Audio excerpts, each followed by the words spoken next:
bet you've built the perfect safe house. Well, what's this even made of? Vibranium?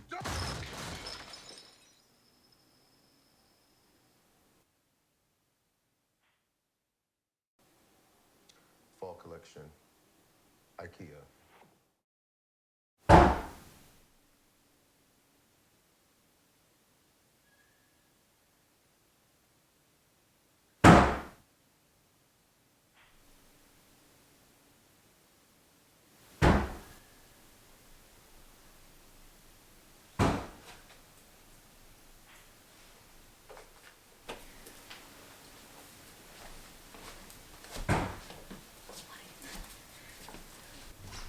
Josh, what are you doing? Are you trying to break the table? Sort of, yeah. Come on, they're waiting for us outside. Okay. Alright. Eternals time, baby. Let's go.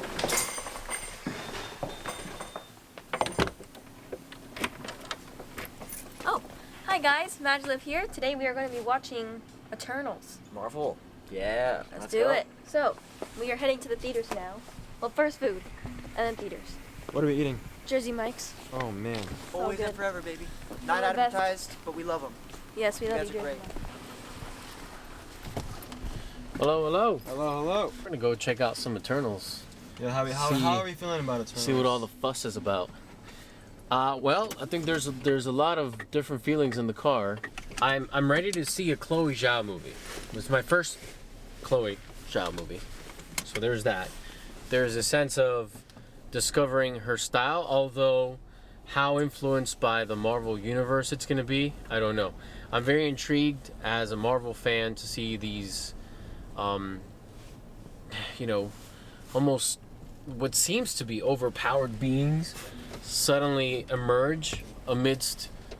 There's great questions asked in the movie that I have asked. I have a lot of questions, like, where were they when all of the stuff went down? So I'm sure all of my questions will get answered.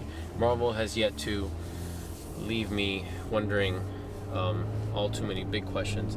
I wish I could say I had no expectations, but that would be false. I have low expectations, but I'll let everyone else speak for themselves. I am very excited to go to the movies, as I usually am with the family. It's always a blast. It's always wonderful. But today, as far as the movie itself, I'm a little guarded on it. But I'm sure if it's great, the emotions of it all will plow through me. I will experience something, and then we'll have a good chat afterward. Jemmy, what about you? I am honestly kind of on the same boat as Dad here. I'm excited. Obviously, it's another Marvel movie that's in the theaters, but obviously, you know, these are brand new characters.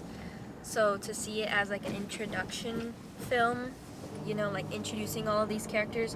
Usually it's one person, one movie. They have their own movie, but the fact that it's one movie for many people, I'm curious to see how they're gonna do it. But again, I have low expectations because I don't want to, you know, expect too much and then feel disappointed, quote unquote. So I'm really just open to see how it goes, and also see Chloe Zhao's work, because we haven't seen Nomadland, neither have they either. So this is kind of like our first Chloe Zhao movie. We can always watch this and then compare it to Nomadland cinematically. So have some timeline questions, so I hope those can get answered. But other than that, I'm really excited. And you, Josh? You know, I agree with my sister. Like, I wonder where they fit in the timeline, but also if the multiverse applies to them. Are they just one single being throughout all multiverse, or are there different versions of them throughout the multiverse? That would be very interesting to find out and see. But I'm not expecting that. I'm not expecting to find out and be answered these questions in this movie. I hope to learn about the Eternals, what it is exactly that they do. They say it in the trailers, but, you know. What stood out to you in the depth. trailers? What stood out in the trailers? What stood out is the visuals. I know for a fact that's one of the main reasons why Chloe Zhao's movies are like, they just pop, like they stick out in the industry, is because of how real the cinematography feels. And I almost wonder too, you know, if her cinematography is so realistic, is the CGI going to match with it, and stuff like that? And given the visuals we saw in the trailer, it does look like it'll be like that way. So that is something very, very exciting to look forward to. Is the visuals, the sounds, the music, all of that is. I mean, it's the composer of Game of Thrones, and that's literally the only thing I've known of Game of Thrones, and the music is incredible. So I'm very excited to see a Eternal soundtrack in this theater, in this story. Like my sister and my dad, low expectations, and I'm very, very excited. I do really feel the same in that aspect. Chloe's movie I'm excited to see. I've heard great things. The music as well, they never disappoint, especially with Game of Thrones composer. I loved that music. For me, it's always story. So like Jemmy said, I'm excited to meet these new characters, and I'm more excited to see kind of where they fit into the entire story, the Marvel universe. I remember when Captain Marvel said, "You're not the only planet that needs saving." And I think through What If and through like WandaVision, like Marvel's starting to kind of expand our minds and our perspective on this Marvel universe, making it even bigger. I know Guardians of the Galaxy had some of that in there, but I think this is going to be a really cool introduction. I hope. I don't have expectations. I'm not setting them low. I'm not setting them high. I'm just going in with an open mind. And just excited to go to the theater again and to see a Marvel movie again. After Shang-Chi, we're kind of like anticipating this one, so we will see. The one thing I've always been excited about since the cast was revealed is the actors Yes. playing each of these Eternals. No matter what happens today, I am 99.9% sure I'm going to love what they do with these characters, because they all have they carry such weight on screen. They take up the frame in such a fascinating way, and I think from what I've seen already, it takes a lot to fill a Chloe Zhao frame. Pardon me, I'm running just past a yellow light here. Take it easy. Taking it easy, and to fill a Chloe Zhao frame is sounds like quite the feat for a film actor, and so I can already sense from the trailer they've done that, and I just cannot wait to see the whole thing put together, all of their performances, all of the scene work. To see Richard Madden and Salma Hayek in the same frame is pretty spectacular. Yeah. Big Richard Madden fan myself. I watched The Bodyguard with my wife. He's remarkable, and really the whole cast. So I'm stoked about that. That I can say. Everything else, like I said, a little on the fence. That's me. What about you, son? I am extremely excited. I think out of the five of us, they really are, I believe, from the trailers, pushing a lot of boundaries. Things that they haven't done before when it comes to visuals, when it comes to how many people are being introduced at once, when it comes to story, like my mom said earlier, with the scale and the way that they're trying to expand our minds. So there's going to be a lot here. I hope they unpack it well, and that the rhythm of the whole movie is, cohesive. They don't rush certain things. We just recently rewatched Batman vs. Superman, the extended cut, and we saw what 30 minutes taken away from the original cut can do to the overall story.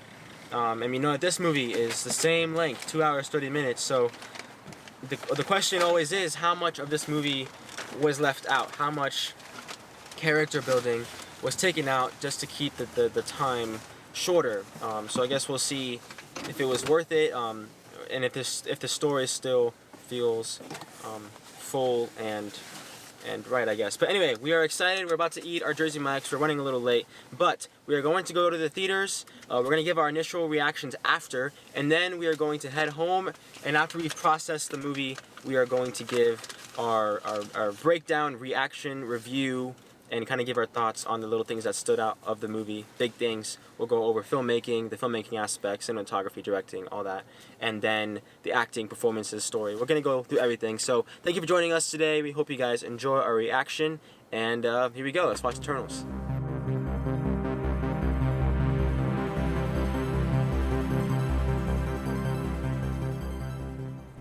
So. Wow. Yo. Alright, what are our thoughts here? First word I would say is surprising. Surprising? In many ways. In good ways. But in many ways. I would say that I loved it. I really did love it. there was like a certain half of the movie that I just, from then on, it was. But I know that the beginning motions into it were a little slow, but once it got to a certain part, I was loving it so much. Okay. No, that go. it definitely answered a lot of the questions that I had of when this takes place and how it's affecting the future. It happens after Endgame, but it doesn't exactly set the next stage. It's more of an origin story for the Eternals.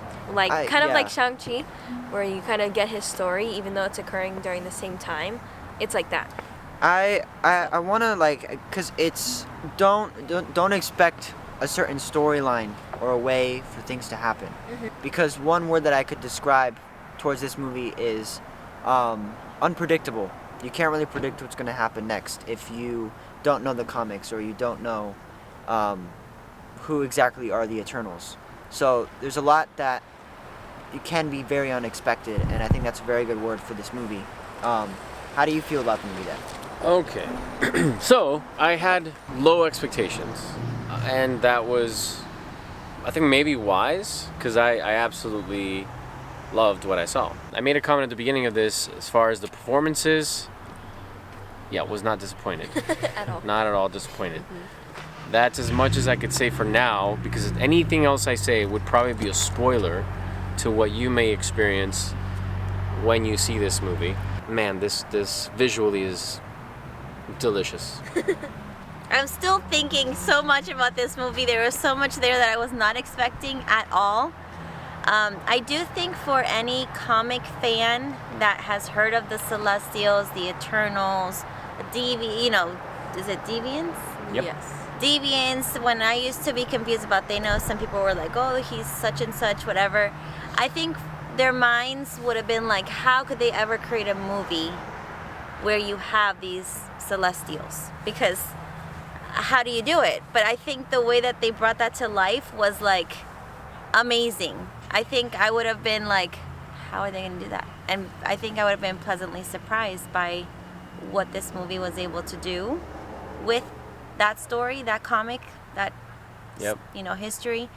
I'm still thinking a lot. I love the movie. It was fun. It was entertaining.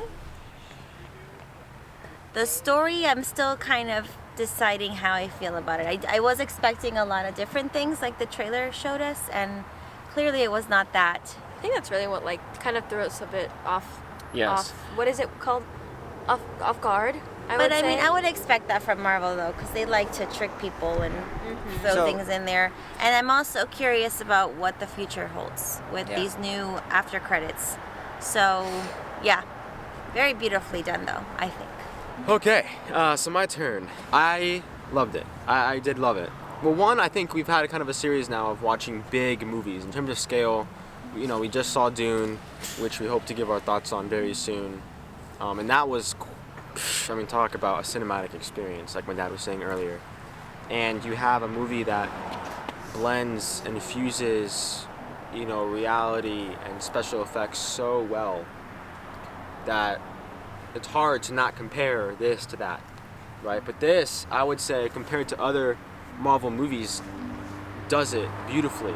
There's so much still to be explored. I was telling my dad at the end, there's certain aspects of the movie that I wonder if we had a little bit longer, we probably would have been able to dive deeper, some themes in there.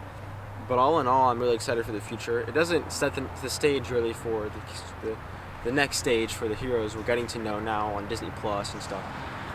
With Wanda and Spider-Man, but it's definitely setting up the stage for a new realm in the MCU, which is exciting.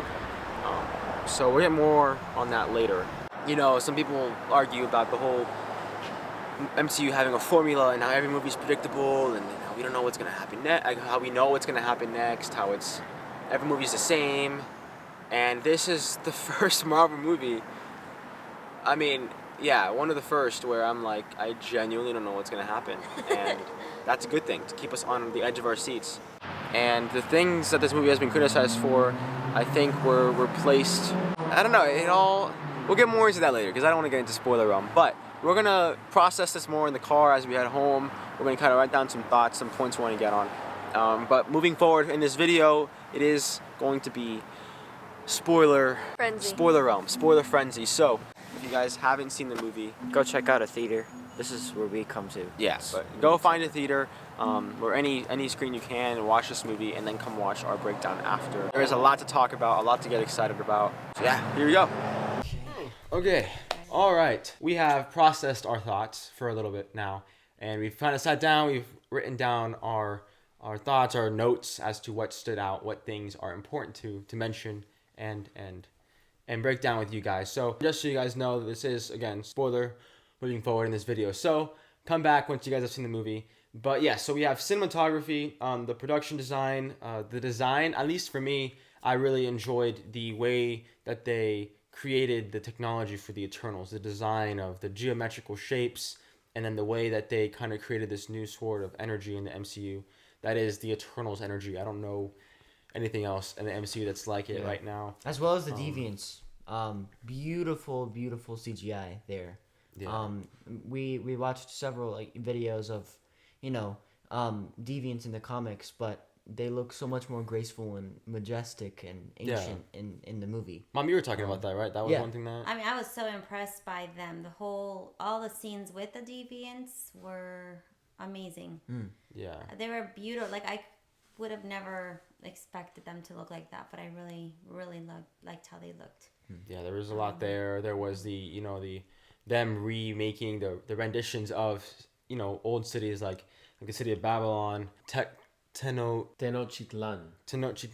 All the conflict that was going on there, but just the way that they beautifully brought back these cities to life, tangibly. These are the kind of cities that we only see in textbooks, really, or old pictures of. So to see it like that and seeing these characters that we're following, living and connecting with the people of these lands, it's definitely something special. The one thing that I know my dad and Jimmy were talking about was the way that they transported us to see Irisham.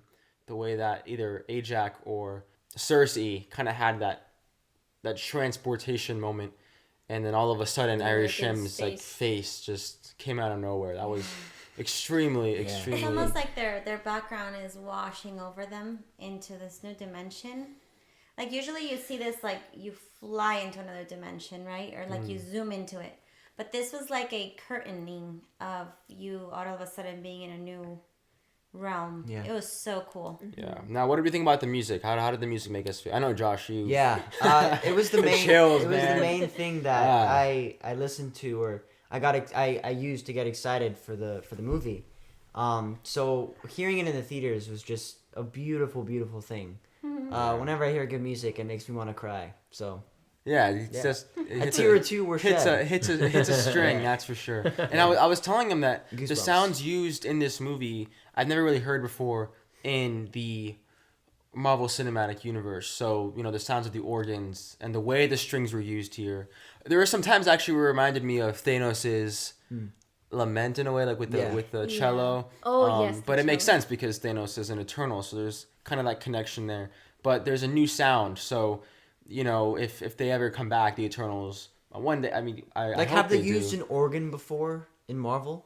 If they have, I don't remember the last time, but I guess there's a signature sound there. There's a signature sound, and with the Eternals, we're entering into new grounds. With this movie, they're exploring new lands, the scale of this universe, this world of the Eternals is big. There's definitely that sense there. So with the sound of the cosmos, there was a lot there. I think the music for me kind of emphasize some ancient tones of majesty. There's like majestic feel to these Eternals because they held this kind of power to them, each of them individually. Now with editing, so when we talk about editing, pacing and the orchestration of the way everything kind of fit together, there were a lot of great moments, but there was times, this movie tries to fit a lot into 2 hours and 30 minutes. So I think as a whole, we kind of feel that they could have let certain moments breathe a little bit more, let the camera sit there, just let it kind of take in the moment as it happens. And, we wonder what an extra 20 minutes would do if you just let those little moments breathe a little bit more and give us a little bit more insight. And What were some of those moments, Dad? Like, do you have any in mind, or anybody else? Do you guys have any scenes in mind? There were just some shots that were so wonderfully orchestrated in terms of leading us into this emotional journey with any specific Eternal. That wide shot where Cersei and Icarus are walking along the path, and they're almost on the right third of the frame, and as they're moving toward us to magnify what they're about to experience, we get cut away to something else. So, and I don't know why that is. I felt jolted away from something I didn't want to be left out of. And that happened a few times. There was a couple times, even in the Amazon scenes, that it started to feel like you're getting me ready for an action sequence, as opposed to letting the camera sit a little bit longer. Like, for example, when you're building the suspense about that creature moving in the background, just let the camera sit there. That they felt the need to cut away to something else. So that's where the editing for me felt a little, I don't know, it just felt a little jolty. Now saying that about the Amazon, there were some scenes, the way they were edited, that I loved. There was some of the fighting sequences. There's a moment where Icarus is like being, locked to the ground, held to the ground, and it was just the way the camera stayed and followed the action. It went from like Icarus to Kingo to Sprite, and then it just kind of stayed there. It became part of the scene. It was really, really, really spectacular. Yeah. The moments where they're in Babylon and there's all this chaos around them, they were really good about staying there long, where you almost felt the suffering around you. Yeah. You almost were in their position, feeling what they were feeling with this chaos. Right. When they went to Hiroshima, they showed the environment and they took their time showing that destruction. I think this type of movie makes you want the camera to take their time, because in all the other Marvel movies, it's not like they're slow. They're always go, go, go, go, go, and we're used to that. But I think this was something we were looking forward to in this movie, was to really relish in those soft, like slow paced, intimate moments. Well, especially when there was moments yeah. that the moments that they were jolted or like rushed, right, quote unquote. Like we're saying, there were also moments that were those slow paced moments. So when there aren't moments that are like that, you can tell, like they stick out like a sore thumb. This movie had a beautiful pacing to it, but you can tell the moments where some of those, the pacing had to be compromised due to how much time they had. Right. If they stuck to 3 hours where you give us that time, I do feel like people would sit through a 3-hour movie. Take that leap where we will sit down and we'll care about these characters. I know it's subjective to everyone, and that's the great thing about movies is, if someone hates it, they're 100% right, and if someone loves it, they're 100% right. That's the great thing about movies is it doesn't, everyone perceives it differently. To end this note on editing, I remember watching a documentary on editing, and an editor talked about how an editor's job is to find the rhythm and the music of the film, of the story. And I would say, now that we're talking about it and redigesting it, I would compare the editing to this movie more to like a jazz improv of a quartet, where it's kind of erratic at times, and it doesn't follow a certain structure, and then it hits a bit of structure, and then from that structure you have the saxophone or the drums or someone on the piano improvise, and then it goes kind of wild and it goes into another direction. That's more what this felt like, as opposed to an orchestrated piece. And this movie I still applaud it for taking risks and this is a huge step forward for Marvel, in my opinion. I think change is a part of evolving and making things better. The next part, transitional, is directing, like we're getting at. And I think Chloe Zhao, this is our first movie of hers that we've seen. We've only seen clips and moments of Nomadland and of The Rider. At least I have. But you can tell, like, there's just a signature look. And I know she probably works with this cinematographer, but it's her style, it's her vision. Well, the storyline of this movie actually had to its benefit that it was a story that took place in certain locations that allowed for this beauty of just what nature is. The ocean, the rocks, the land, the Amazon. Right. So it already had such a richness in nature that she was just able to put that on the film so beautifully, the way she knows how to. Yeah, the sunset shots. Right. It was just such a perfect story for her to take control of and do, because she knows how to do it so well. And I think that's the beauty of it. It just matched two perfect things: creation and nature and the elements, plus this beautiful work of this director who just knows how to do it so well. The way that they were able to bring them down to earth, and that she was able to have this relationship, this grounded, raw, moments on camera with the humans and their interactions. Those are some of my favorite moments, is when you see the Eternals helping, the humans tend to their crops and to their farms and to what they're doing, and correcting them and teaching them. It's a very beautiful thing, and to bring them down to that. And I think Chloe Zhao did a wonderful job doing that. The only thing that gets me so man, I wish I could have seen more, is just those moments where I wanted to see more of that. I wanted to see more of it. So what do you think? There's intimate moments that I think we would have loved to have seen.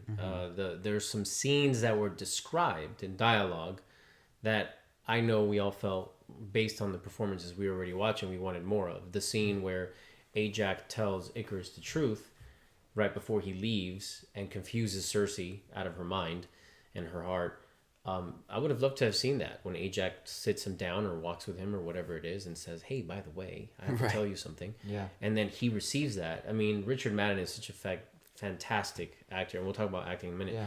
But the directing of how she moves these characters in her frame it's so beautiful that you can tell her intention was there, but then something about it seems like the formula of the pacing of the film to match other films interrupted that process. I could be completely wrong here, but that's how it felt. And we've only seen it one time. Maybe watching it a few more times, we can get a better feel for what that really was, and why maybe there were certain cutaways to that. But for example, one thing I did love, I'll say this, is the way she used the close-up of their hands, separated by thousands of years. But in the first time we see their hands come together, I'm talking about Cersei and Icarus here, Icarus confesses his love to her, right? And stands behind her and embraces, grips her hand gently with his fingers. And then fast forward eons later, when Mesopotamia is now Iraq, and she does it to him in a sense of reconnecting, in a sense of saying to him, I'm so glad you're back. And it's tragic. It's tragic because although they're so close, they are so far apart. So that's what I mean. It's a beautiful way of her using those intimate shots they're bringing us in close, all the while also showing the distance between them in some of those wider shots. So she's a master at this kind of thing, and at least the way it felt from this, and some of the shots I've seen from Nomadland and some of the clips, you can tell that she's intentional in that. It's beautiful, way. man. You know? You mentioned to me earlier, or last night, I think it was, what the ensemble cast would look like. And then when we watched the film, you mentioned that the sequence where they're arguing, the difficulty to carry that out. Because you made me think about this. In this moment when Icarus reveals what his true intentions are, that back and forth between all of them, it reminded me of the was it the first Avengers, or they're all like at odds with each other. Oh, the first Avengers. The first Avengers, yeah, where Tony Stark and Captain America about to tear each other to pieces. I thought it was better handled in this movie. I loved. Oh yeah, from the shots we got was like coming close to a lot of these different actors and different characters, and there's a lot of moments where it was right up on Richard Madden and Icarus's reaction to having to do this to the people he loves. I mean, he does love them, and I think talking about Richard Madden, we'll bleed now into acting. Oh my gosh, man! Talk about a cast that came in. There were so many actors in this movie that brought their A game in, that just completely owned it. Gemma Chan, Angelina Jolie, Woman. Salma Hayek killed it. Richard Madden, and those are the ones that they all, I think, as an ensemble, all the scenes where they were all together were some of my favorite to watch, because they just all brought a different dynamic. But the relationship between Icarus and Cersei was emphasized a lot. So the chemistry they had together, they said so much to each other just with their eyes, and that's such a beautiful thing, especially when they first see each other after how many thousands of years in London. And then Salma Hayek, we were talking about it, the essence she brought to Ajax, and I don't know how much they talked about the character beforehand, but there's a sense of we were talking about it, the way God loves us and the way that, His the love moment, for humanity. yeah, his love for humanity, but also the way that, that moment where they're all fighting, the climactic moment where they all split up, right? Where they argue about interfering, and Ajax the just top of kind the of like temple at the you're top of the talking about, temple, yeah. and then Ajax just like, okay, yeah, if you guys want to find something, go out and find it and come back and tell me what you guys find. There's the opposite of what we get with an Arishem, who's Right. the all-powerful, knowing father type figure of judgment who, if you disobey his commands, he will, bring wrath upon you. There's this love, this, I don't know, the Salma Hayek's performance for Ajax I absolutely loved. These flashbacks with each character, some flashbacks could have been more fleshed out than others, and maybe showing conflict in Ajax's attempt to help Eternals, because I know some got along with Ajax more than others. So maybe showing the individual interactions with Ajax, because she's the leader, the most impactful Eternal on all of them. What impact would that have on the movie? I think it would have been pretty cool. I think the character, I was talking about the character of Sprite. I feel like she was either, her scenes were cut short in editing, or they weren't developed truly as much as I would have liked to in the story. I feel like she had such a big part in this love triangle, this, who do I who do I help? What side am I on? We should all be together. That kind of like she was such a pinnacle person in this whole relationship of this family. And when, I don't know, some of her decisions were kind of confusing to me, because we weren't able to develop her true feelings, or what she was going through. And that's not really necessarily on the actor per se, Right. because No, she if did it's written great. a certain She did way. Oh, great. she killed it, man. Yeah, she was so present. really good as It's fantastic. What a cast. They were all... Yeah, and I mean, I Kingo. agree with you. Her story, I feel like, could have been elaborated more and shown more.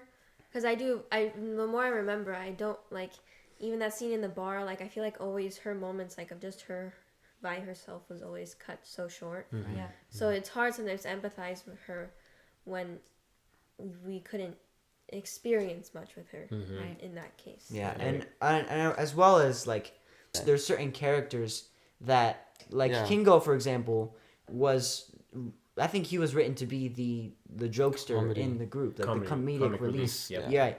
And Camera there were so many moments where that was hilarious, man. Like He's so great. especially along with his cameraman. Like, man. there's that a moment guy where stole he the kills show. the deviant, Karun is his name. and the Karun, camera, and yeah. that's one of the moments I loved.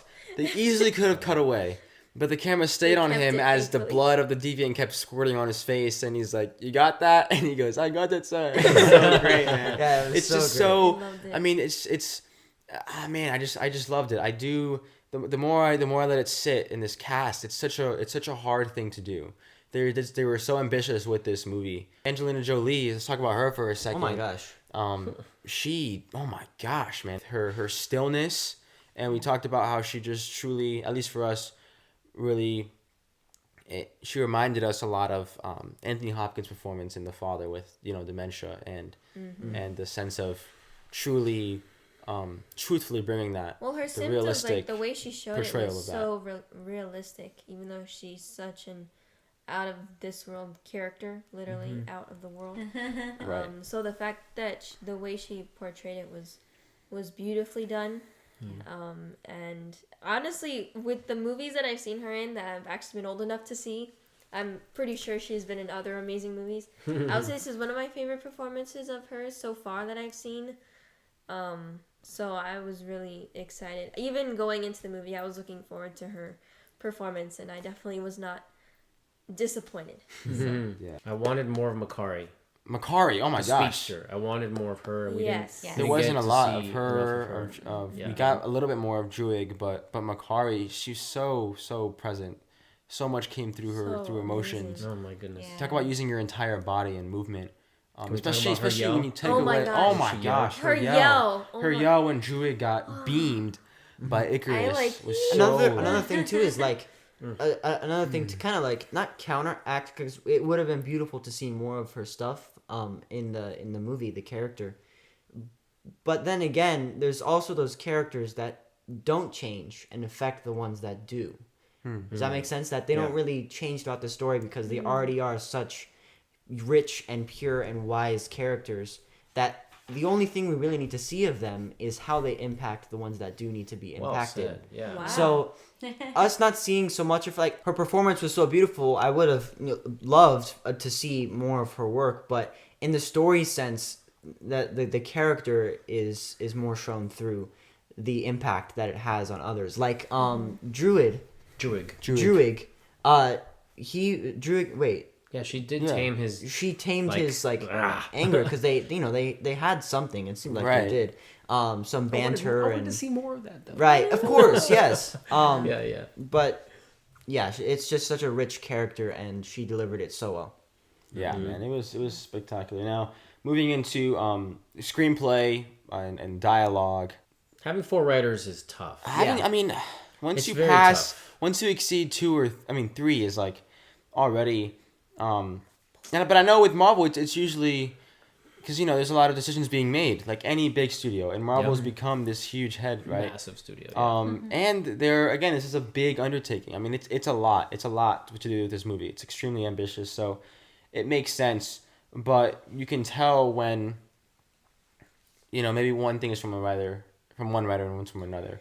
And again, we don't know because we don't know what the writing room looked like. We don't know if it was mostly Chloe and then these other writers just kind of helped edit and keep things fresh and moving, or if they all were, as a unit working together to create the script. As we were talking, we kind of agreed on the fact that there were so many beautiful things happening visually that they didn't need to be explained to us. We could see it. It was clear. It was visible. It was tangible. Like we could feel it. So yeah, and there was dialogue in there as well that was beautifully done. The beats, the scene between Gilgamesh and Athena was one of our favorites, one of my dad's favorites. The emphasis there, such a beautiful example of just pure love and devotion to protecting the ones you love.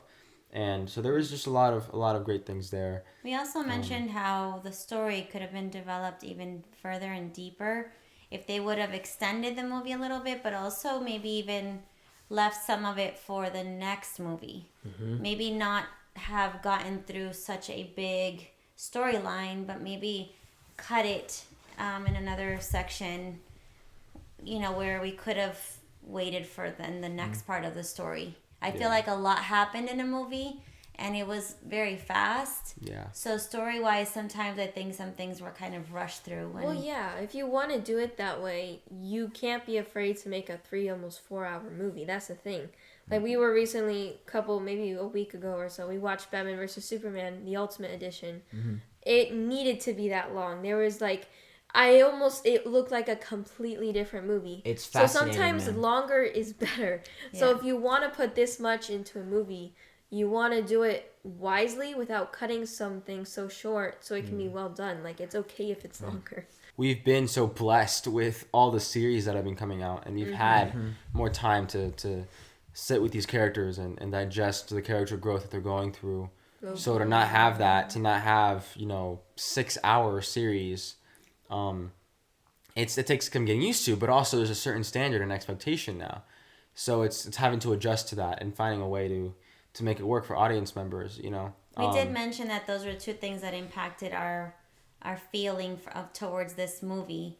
One was that we got used to series, which series allow a lot more space and time for that development of the story. And then the other thing was the fact that we watched Dune, a very similar type of movie as far as Similar, but like cinematic 100% different. scope and scale, Yeah. but we, Dune took its time and was long, so we were spoiled in that way too. So seeing this afterwards is kind of, it shifts our perspective a little And the bit. thing is, with and again, we don't like to compare often, but with Dune, it's so hard not to because of the scale, and because it is a space epic. It sets a new standard for that, and Eternals could easily be that, but there has to be a sense of trust and devotion to a specific vision. But we just want more. We want more. We genuinely want more of the good stuff. We want more Eternals. We do. So in one way or another, we'd love to hear, more of the origins and stuff. I do hear the voice of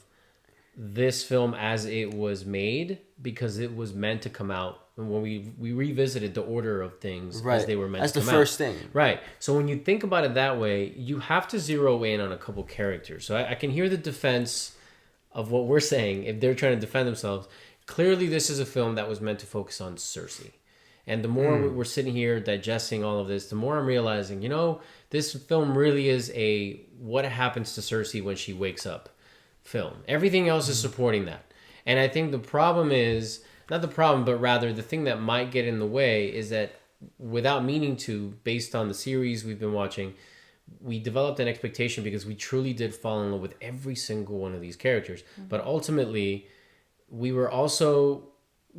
I think we had expectations based on some of the marketing we got, bringing us into this. Marketing was extremely misleading. And that, like my wife was saying earlier, Sprite was really part of the love triangle, where in the marketing, it felt like it was Dane Whitman, Kit Harington's character. He's barely in there. And he's barely in it. So what we really have is Liam McHugh playing Sprite, and Cersei and Icarus. That's your love triangle. And that seemed to be the focus, and yet we got not enough of Sprite. So those are the kind of things that I'm talking about. But then when you think about what a feature film is, okay, we understand it's a Cersei film, sure. And maybe that's our focal point, and everything else just kind of supports that. But when you're introducing new characters, too, how do you do that? And maybe we'll get more of them in future films. Like, it's different, because even Captain America Civil War, the main two focus, I would say, for people were mainly, like, Iron Man and Captain America. But you already know all these other characters. And even the way they introduced Black Panther, yes, they did it perfectly. They didn't need to show more because he was also going to have his own movie. Right. But with this, you're introducing 10, maybe a little more characters into less than 3 hours. Right. Well, we covered 7,000 plus years in 2.5 hours. Right. And we are really left with 7 more because 2 of them died, and Sprite is now... Human. Actually, 3 of them died. Icarus, or so we think. Right. And then Sprite is now a human. So we're left with... I think the biggest thing about 6. the biggest thing about this movie is so many people already, critics and stuff, are trying to say what this movie is. And, none of us will know unless we directly sit down with Chloe Zhao. True. And with the creators we'll of this be down, movie. Chloe. You want to go on with, like, sit with us. And to go with the parallels, the way they did, like, with the words, with Icarus especially, because I know the whole story of where he flies too close to the sun and then he melts his wings and basically drowns and dies. Yeah. It's him going to the sun to kind of... Well, we were going to say, we'll go into parallels now that you're mentioning that, because one of the things we talked about was there were some shots that were, right out of, like, Superman. Like, it looked just like Superman. And, Icarus is even compared to Superman by that little kid, by Fastos' little kid. Which I loved, by the way. Because there wasn't necessarily... It felt real that they were using DC references in a Marvel movie. Well, more superhero, right? Yeah. A little kid would, because Superman, but like even if Marvel or DC, Superman is that one character that is so similar to Icarus that you can't help but mention him. There's the irony of the sun, and how Superman to Superman the sun is strength, whereas for Icarus the sun is his demise, his death, his weakness, So there's some really great parallel and imagery there. The other one, like we mentioned earlier, with that Amazon action scene where Icarus is being pinned to the ground by the Deviant, reminded me so much of the Maul attack in The Revenant, when the bear attacks Hugh Glass in that movie. And a little bit, I've not seen The Revenant, I want to see it, but that part where Ajax falls off the cliff and she's fighting with the shotgun. Mm-hmm. Remember that, where the beasts were kind of coming at her, and she was like, I did not expect to see one of the Eternals using a shotgun in this movie. It's bringing new things to the canvas. It really is. What these characters can do, they are characters that I think all of us can identify with.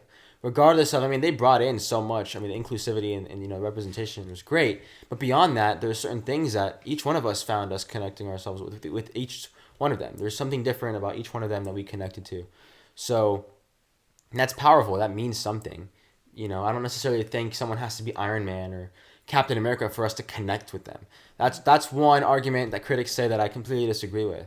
And that's why I either further encourage, to take the risk of adding an extra 30 minutes, to make people sit through a 3-hour movie of 10 characters that we don't know before walking in, and trusting that what they're creating is worth it. Is worth the 3-hour immersion in there, right? Right, and another thing too is like the reality that the Eternals are these beings that are constantly remade to watch over different planets. That there's like a lot more than 10 out there in the galaxy, in the universe. But like, not to downgrade their importance, but the fact that we did get connected to these characters in one way or another watching this movie, and the fact that there are so many more out there, it has us connected to them a little bit. Like, every single one of these people, they connect with whatever they're doing, sometimes more than others whenever they're watching over a planet, and they just die and come back again, right? But apparently Earth is different, where it's like that one planet where things are different, and Ajax knows that, and Cersei has impacts Dane, who is the Black Knight, who is a character that is confirmed and we'll hopefully be seeing more of in future really exciting things. That end credit really scene, exciting that end credit scene. And that voice. Yeah, that voice. Mahershala Ali. It has Blade. to be. It's Blade. That's what we think it is. But you guys let us know in the comments what you think it is. It's got to be Blade. Yeah. But I think Cersei and Dane's relationship will affect what Dane does. His girlfriend gets taken by this massive thing in the sky, and she just disappears. Like, that's terrifying. That's a terrifying thing to deal with, to witness. And that's why he's going after his past, is one, to discover it, but also to go save the person he cares about. And to see that connection a little bit more than just a club dance and a classroom teaching would have been super awesome, to see that connection more. Because if he's a character that in the future we're going to care about even more, then the impact that Cersei has on him could have been more visible. If it is so important. So. Right. Yeah, man. I mean, there's so much there. This movie, I mean, it's getting us talking. There's it's still going to be sitting with us, arguing, processing. One more thing to get us talking. Thoughts about Star Fox. Star Fox. Harry Styles. Harry Styles. I mean, honestly, that's actually one thing we talked about. It had nothing to do with the movie, in our opinion. I think it was just more of a getting hype that Harry Styles is now.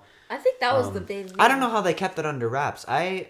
I didn't. I mean, like, nobody's ever announced Well, that. it's been part of the way that they kind of get us hyped for the next thing. He's a great actor, Yeah, right? he's fantastic. He's a great actor. I was disappointed that they included it in there, personally, because they didn't make any reference to how Thanos is related or not related, connected, but like connected to the Eternals. Yeah. And to bring in his brother to save the day as like the secret reveal, to me as a non-comic book expert, leaves me very confused.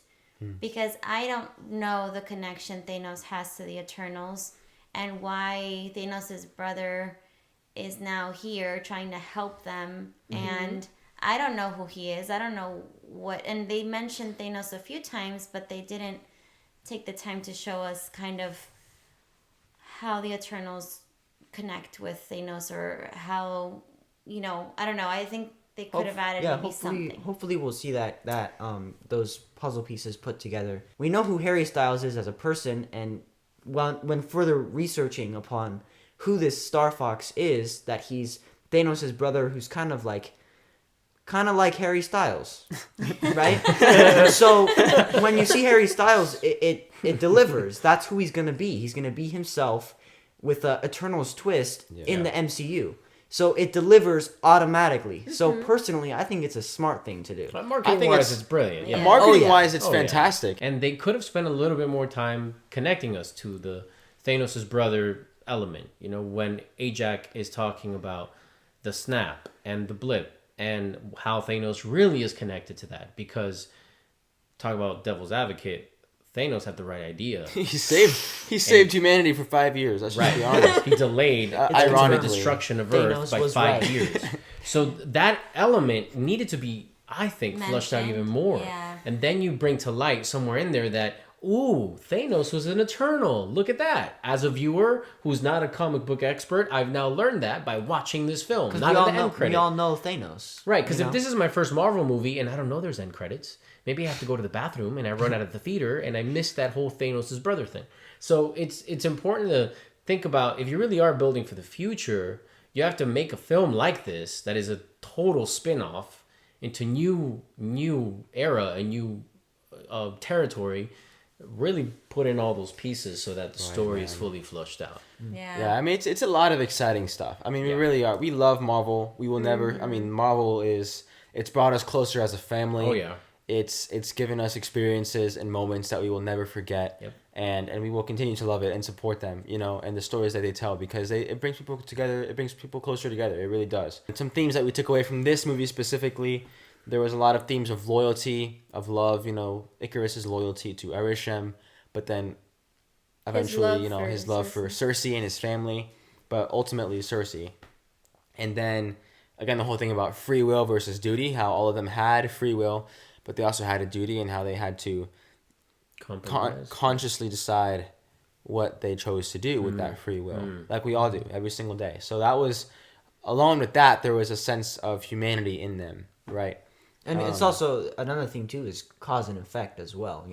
Right. You have the cause, which is them not wanting to really do their job and to just connect with the earth and not really focus on what they're called to do, and then you have this thing that they got connected to, and now they have to deal with the consequences of this earth almost being destroyed. Right. And then we're left with that big question: is humanity worth saving? Right. I mean, and that ties into the empathy on humanity that some of the Eternals had over others. Some of them were more empathetic and loving of humanity than others. And the brokenness of our humanity. You look at so many moments from the past that they saw humanity and its brokenness and people killing each other and just doing horrible things. And even today we see that all the time. It kind of turns the picture on us and makes us reflect on what are we doing, and why are humans hurting others and hurting our planet and just doing the things that we're doing. Right. So yeah, it did make me, I connected with these characters, but I also felt like it was a turn of the camera on us, on Earth, on the people. Right. How we on hope our ancestors. we hope Eternals would show us some mercy. Right. And another thing At the too end of is the day. like one of the prime, like the human that is in this movie very much so that we love is the camera guy that follows Kingo. Karun. Yep. And he's just that part where he's telling them thank you for saving humankind, like a beautiful scene. That actor, man, he's favorite so moments in that present. movie. And that's why I want to watch it again. But and the scene where they're all at Gilgamesh's house and they're all eating, I honestly had my eyes on that actor the entire time, and watching him react to sitting with these, these beings. He was just so present, and that's honestly one of the ones I connected to. Because if you're sitting there with these people that can not only kill you in a second, but but are having to decide on your existence and on the whole world's existence, that's a lot to take in at once. So the way they handled that character, I thought was wonderful.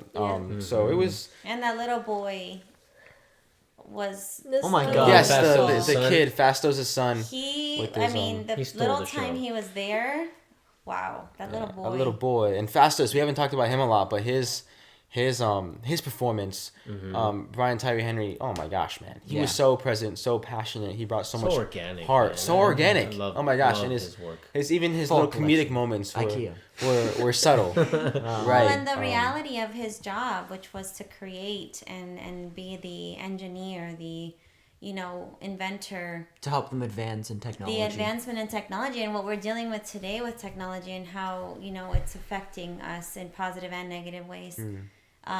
And then him as a father figure with this little boy, he's a dad now, and he has even more of a reason to think of the future.